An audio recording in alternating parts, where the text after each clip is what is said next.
the reason that I like working with Farmer Dave is it gives me inspiration. I've been cooking for a long time, so I know like a lot of recipes that I have filed away. But when I come and look at the produce, it like inspires me to put them on the plate as far as like freshness and things that will go together.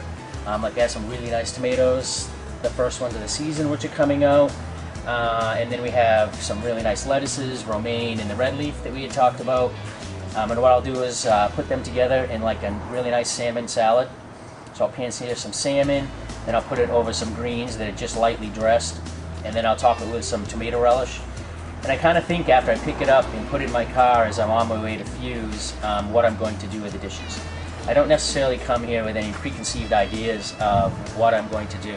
I kind of like the vegetables and the things to talk to me and tell me, you know, what I think is going to go very well together. I really like working with Scott because being a chef owner, he really appreciates, you know, the flavors of the food that he's putting into his dishes, and he recognizes that the product I grow is very different than what he can get in the wholesale chain through distributors, because what they're usually handling are varieties that have been chosen for shippability. They have thicker skin so that they'll last a long time, whereas what I offer, I choose the varieties and grow them in a certain way for peak flavor, because just like my CSA members, Scott's going to be using them in the next 2 or 3 days and not holding it for a whole week.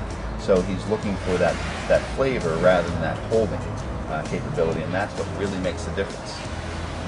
So after picking up all these vegetables, I kind of came up with a dish. We're going to pan sear some Scottish salmon, and we're going to take these 3 different types of greens, which is nice because they all have like different textures and a little bit different flavor. We're going to toss that with the sherry vinaigrette, and then we're going to put the pan seared Scottish salmon on top, and then we're going to make a little tomato basil relish to go on top of that. Alright, so we'll get started. So we're going to make the tomato relish first, and what you'll need for that is 2 tomatoes, a half a red onion, probably about 5 large leaves of basil, 2 tablespoons of lemon juice, a 1/4 cup of extra virgin olive oil, and about 5 tablespoons of balsamic vinegar.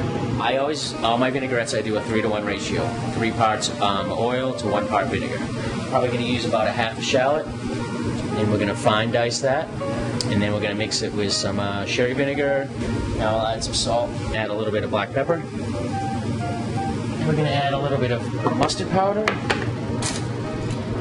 about a 1/4 teaspoon.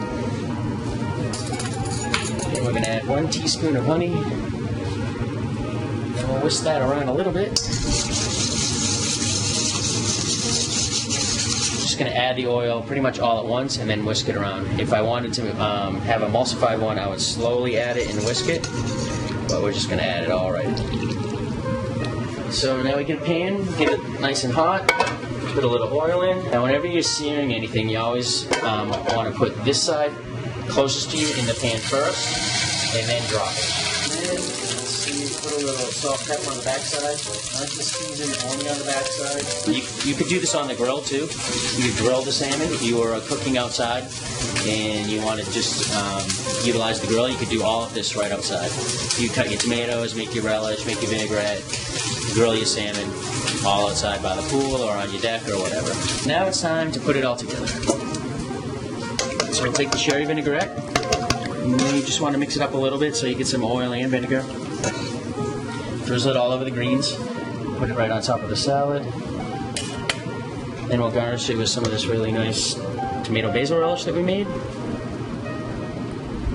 I kind of just like to pour it over the salmon. Add a little bit more dressing too. And then there you go.